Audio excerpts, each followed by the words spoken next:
செம்பட்டி அருகே பெண் இரும்பு கம்பியால் அடித்துக் கொலை, 2 பேர் கைது.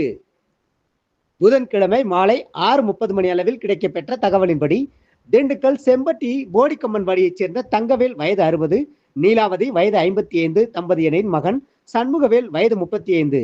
இவருக்கும் செம்பட்டி பாளையங்கோட்டையைச் சேர்ந்த பாக்கியராஜ் மகள் நந்தினி வயது 30.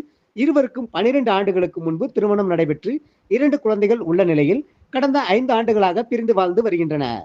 இந்நிலையில் நந்தினியின் அண்ணன் தங்கசடையன் வயது 36, நண்பர் மணிகண்டன் வயது 30 ஆகிய இருவரும் செவ்வாய்க்கிழமை சண்முகவேல் வீட்டிற்கு பேசுவதற்காக சென்றபோது சண்முகவேல் வீட்டில் இல்லாத நிலையில் தாய் நீலாவதியிடம் வாக்குவாதத்தில் ஈடுபட்டு தங்கசடையன், மணிகண்டன் ஆகிய இருவரும் இரும்பு கம்பியால் நீலாவதியை சரமாரியாக தாக்கியதில் இரத்த வெள்ளத்தில் சரிந்து விழுந்தார்.